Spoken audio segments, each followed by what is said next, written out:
Good morning, good afternoon, good evening, wherever you are in the world. Welcome to the I See Old People podcast. I'm Dr. Bruce, your host, the domestic engineer, here to talk about aging. The I See Old People podcast has been carrying on now for 6 years. I started the podcast when I turned 60, and I plan on continuing it until I turn 70. Today is April 13th, 2026. We still continue in the time of madness where the world seems upside down and never sure what is going to happen. The misinformation is spouting everywhere you can imagine. You never know what's real and what's not. It's the age of AI, and we really can't be sure of anything we're being told. So it's just a matter of hunkering down and pushing forward, putting your nose to the wind and carrying on. And that's exactly what I've been trying to do over the last few years. I've got some really interesting news today. It's just amazing what's happened with my podcast. In my sense, and this isn't a Joe Rogan kind of sense, but my podcast has gone viral.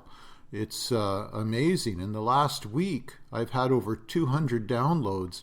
And what's really amazing about those 200 downloads, and the weeks before have had many downloads as well, not 200, but it's how many have come from such varying countries. I'm going to read you the list of countries that have been listening to my podcast over the last 2 weeks. First of all, the United States, like all kinds of states in the United States, but mostly California. And then Vietnam, 55 downloads in Vietnam. And then Argentina, Bangladesh, Germany, Spain, Indonesia, Mexico, Pakistan, Venezuela, Brazil, and then Canada with 2, Paraguay, Uzbekistan, Albania, Australia, Azerbaijan, Bosnia and I don't even know how to say it, Bosnia and Herzegovina. Sorry about that, listener. Belarus, Chile, Ecuador, it keeps going. Ethiopia, France, United Kingdom, Ireland, India, Jordan, Kenya, Oman, Panama, Romania, and finally Ukraine. So there was one download in every one of those countries after about the top 5 that I mentioned. So I don't know, is it real? Or are these bots all over the world? I don't know.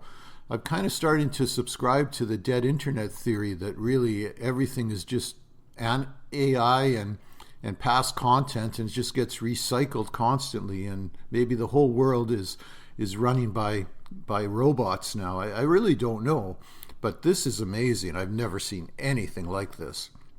And it's just, it's thrilling to think that my little podcast from beautiful Norfolk County, Ontario, is spreading all around the world like that, particularly all of those downloads in Vietnam. That's just awesome. I did talk a lot about my trip to Myanmar and my trip to Thailand, and maybe that's piqued the interest of people in Vietnam. And of course, I do believe that Alcoholics Anonymous spreads around the world, and perhaps I'm identified by that group because I do speak about my journey from alcoholism to sobriety. I am nearing my 6th year of sobriety now. On June 13th, it will be 6 years. Who could have ever thought that would be the case from a daily drinker? Somebody who woke up with a purple tongue from red wine in the morning. And not red wine in the morning, red wine from the night before and a purple tongue in the morning to remind you of it. Who would have thought? I mean, when I started on my journey of sobriety, when I started going to AA, I had a couple of failures. I went a couple times where I went 8 months without drinking. I did that twice, a couple times when I went only a few days without drinking. But then, it stuck all of a sudden. Something stuck. And what stuck, I think, is really I really embraced the Alcoholics Anonymous program. I embraced it fully with my full heart and gave it everything I could and did exactly what they instructed me to do. And that was looking deep inside myself and being brutally honest. being brutally honest with myself and with the people around me. And I think that has been the difference, because before that I was trying to quit drinking through willpower alone.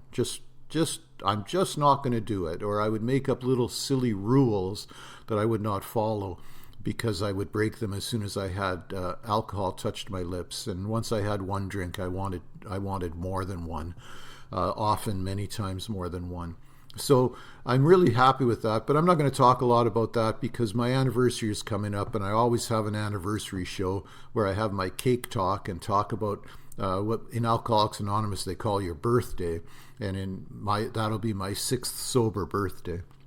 I want to talk a little bit about something else that's happening with me right now that's kind of interesting. I was looking for a quote to start it with, and this is the only quote that I could come up with. One day you're young, and then the next you're standing in the backyard looking at your bird feeder. Well, that kind of sums up my life in a way.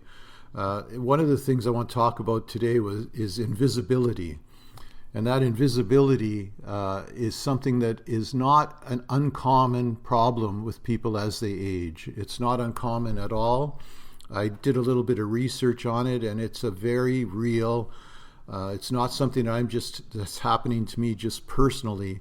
It is happening to older people all around the world, where you just become less and less visible, you become less and less vital in your community, and less important. Some of it is your own perception of it, but often it is the cultural perception, because our culture, and particularly here in Canada, our culture does favor the young. The young are the ones that are running things. The young are the ones that are the movers and the shakers, and we don't have the reverence for older people the way some cultures do, like in Korea or Japan, where or even the elders of the First Nations. We don't have that concept here in Canada. The older people are often discarded and ignored and placed into homes. I'm not at that age, of course. I'm only 66 years old. I'm still very, very vital, fulfilling my part as a grandfather of younger children and a husband. And as I spoke in my last podcast, I have become the domestic engineer within my home, running things like cleaning, laundry, making sure that the kitchen and floors are kept clean and swept, and making my house a clean and friendly environment. My wife is quite a bit younger than me, and she is still working, so I try to make things as easy for her as I can. It's been working out really well, and I do enjoy my role as a domestic engineer. So one of the things that got me thinking about invisibility was something that I did about, I guess it's been 14 days ago. It's been 2 weeks ago now that I did this. I was really feeling I needed a change. It's been a really crappy spring here. Like, it's been rainy and it's been cold, and I mean, here we are April 13th and it's still cold and rainy, and although the little flowers are starting to come out, the early spring flowers, and the grass is starting to green up, it's still not felt spring-like. We've had a couple of days where it's hit 20 Celsius, but they've been few and far between. Most days have been at 2 or 3 Celsius, which is quite cool. For my American listeners, that's like 35 degrees, and that's not exactly bicycle weather or short weather. It's still wearing a coat, and for me, because as I'm getting older, I tend to be colder myself. I'm still wearing a toque when it's only 3 or 4 Celsius. So it's going to be nice when the weather gets up into the 20s, which is approximately 72 Fahrenheit, consistently, because then I can take some of my plants back outside. I have a lemon tree that I started from scratch. I have a number of palms that all need to go outside and get to enjoy a Canadian Norfolk County summer. So about 2 weeks ago, I'm feeling a little down. I think I need a change. I really need a change. So I decide to shave off my goatee. I have a goatee, or had a goatee, with a mustache and a full strap around the chin. I had that goatee for about 15 years. Before that, I was clean shaven, I tended to be clean shaven when I was working a lot. As I got a little bit older, I grew the goatee, and I've had that goatee for 15 years. So I go upstairs, I get my razor out, I shave off my goatee, I walk back downstairs, I have lunch with my wife.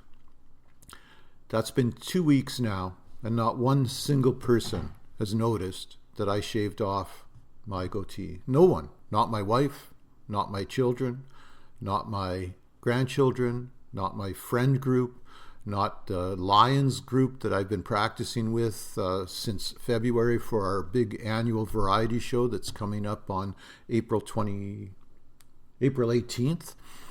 So I practice with them twice a week, and I'm amazed that not one single person has noticed that I've shaved off my goatee. And, I was fastidious with that goatee. Like it always had to be a perfect length. And I was always making sure the edges were nice and everything was always perfect. Same way when I was working, made sure that my dress pants were pressed, made sure my shirt was unwrinkled, made sure my tie was on straight. I was fastidious in my dress. I was making sure that everything was always perfect. And then I start to wonder why. Like, why was I doing that? I'd come across an article quite a few years ago. This was way back before the internet was full of misinformation.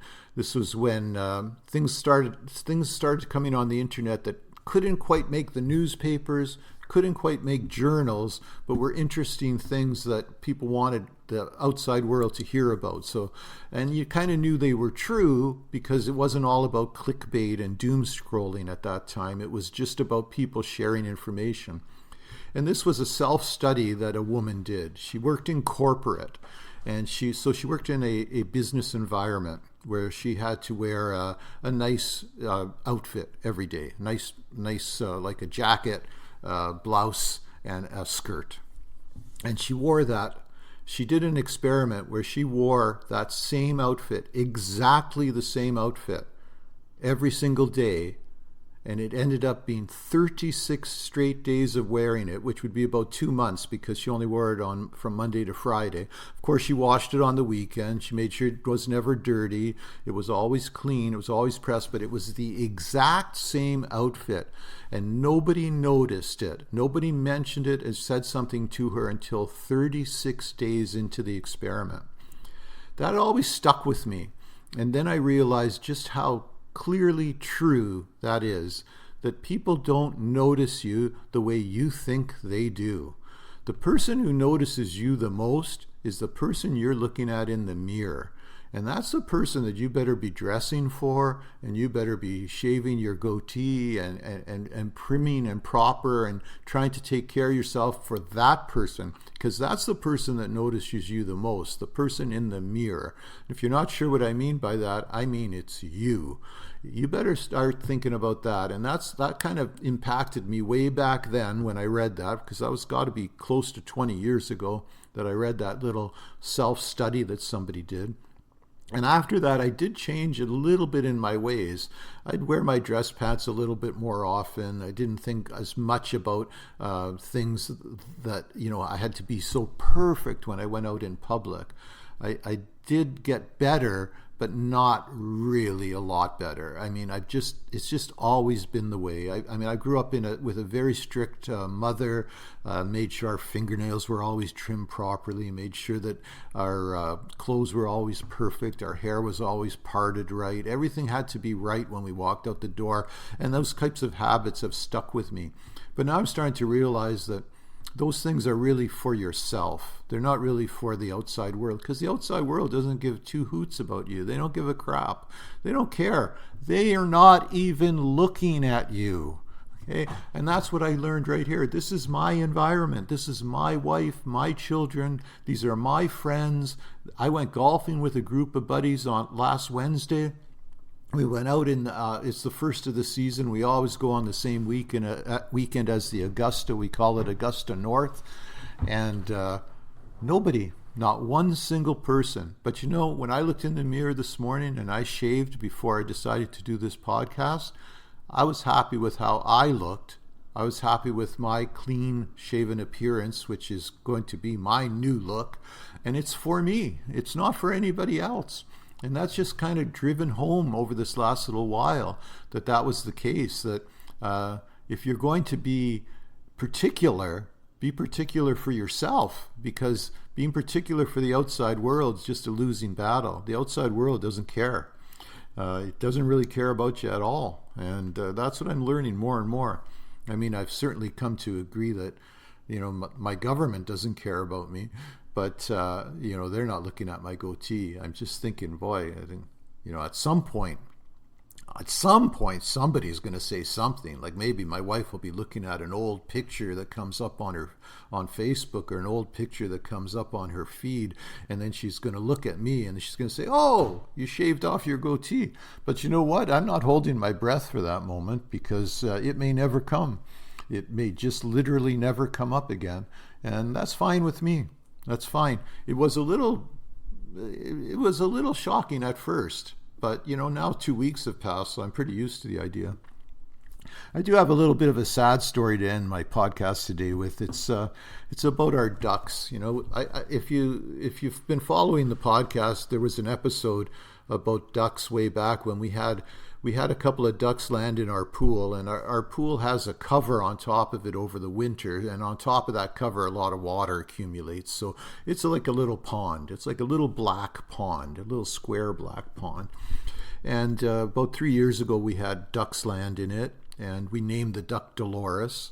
And Delores and her mate had eggs, and she actually had eggs in a tree. I had to look it up. I couldn't believe that ducks did that, but they do. It was about 6 feet off the ground in the Y of a tree. It was right on our property. She brooded on it. She had the chicks. She brought the chicks into the backyard. She hung around for 2 days with the chicks walking around, following her all around, going in and out of the water, following her around. It was magical. It was wonderful. She had 7 little ducklings, not chicks, ducklings. She had 7 little ducklings. We watched them. And then one day, I guess when Delores felt that those ducklings were ready to leave, she just walked out the gate. Actually, she flew over the gate, and then the ducklings went under the gate, and they followed her down the street, and we know where she went because we followed them. It was like a parade of Delores, 7 ducklings, and then myself and my granddaughter, and we followed her down to the wellhead down at the end of our street, where there's an enclosed area that protects the wellhead. The wellhead is where we get our water supply, so it's just very, very close to us, and there's a river down there, and there's lagoons and ponds, and so she brought her ducklings in there, and that was the last time we ever saw them. And then last year they came again. Delores came back with either the same male, the same drake, or maybe a different one. We can't tell, and but she never did lay the eggs around here, so we don't know where her eggs were. And then this year, so 3 years later, Delores came back. Delores came into the pool in early spring. Her and her drake, and actually there were a number of drakes that were after Delores. There was 3 at one time, all jumping all over her and trying to impregnate her. It was quite violent, actually. It was very, very violent to watch. And then eventually there was just the one, and Delores. So unfortunately, I woke up the other morning, this was about 3 days ago, and I look outside and the drake is there, and something is beside the drake in the water, but it's not Delores. At least it doesn't look like Delores from my kitchen window. So I walk outside and I go to look and see what's going on. The drake sees me coming, so he jumps out of the water and just kind of goes to the other side of the pool, because he's a little nervous about me, of course. And I look, and there's just 2 feet, 2 little duck feet sticking out of the water. And Delores was there upside down in the water, dead. And she'd been in there for a long time, at least overnight, because I went to go get a shovel to pull her out of there. and she was rock hard. She was frozen solid because that water is icy, icy cold. So she must have been in that water overnight, upside down. I looked at her fur and feathers to see if she had been mauled, because I have 2 dogs. Thought maybe one of them got her. No, she had not been mauled in any way. So so it's just very, very sad. So I took a spade and took her out of the water. This was about 6 a.m. So my wife was not here. So I did this without her seeing it. I didn't need her to see Dolores dead like that. It was very, very sad. And so my daughter-in-law is a veterinarian. So I called my daughter-in-law and I asked her, what could have happened? And she said, it's possible that, when they were doing their mating dance, that maybe the drake drowned her. It was possible. She said also, and I'd never heard of this, that she said maybe it was avian flu, because avian flu sometimes causes sudden death, causes their hearts to stop. So I just didn't know. Anyway, it was just beside myself. It was a really sad event. So I took Dolores and I put her in a box, and I actually brought her down to the wellhead where she obviously lived, and she had her ducklings and everything. And I put her in there because I know there's coyotes in there, and I figured she'll go back into that cycle of life. I don't know if that was the right thing to do or not, especially if it was possibly avian flu. But I mean, I don't know. I just felt that maybe it was better she just went back there, and I went by the spot where I put her about 2 days ago, and she wasn't there, so something dragged her off and ate her. So very sad that Dolores is gone. And now, of course, the drake comes back every day because it's probably thinking she might show up again because it's a duck. And also there's a food source here because the drake gets out of the water and walks over to my bird feeder and picks off the stuff that falls on the ground from the birds that spit stuff all over the place. So yeah, it's sad to see the drake every day. And then, of course, my wife keeps asking, I wonder where Dolores is. And I just don't have the heart to tell her. So it's one of our little secrets. It's like the snake event that I talked about way back when a snake got loose in the house. I never told her about it because I just knew it would freak her out. So the snake was actually loose in the house for almost a week, but eventually we did find it in the basement. And that was an episode way, way back. That was like 3-4 years ago, 5 years ago. So anyway, a little sad to end it on, but Dolores did have a good run. She did brood a lot of babies over the years, and she was a beautiful duck. She had these nice blue colorings on her wing, and I'll miss her.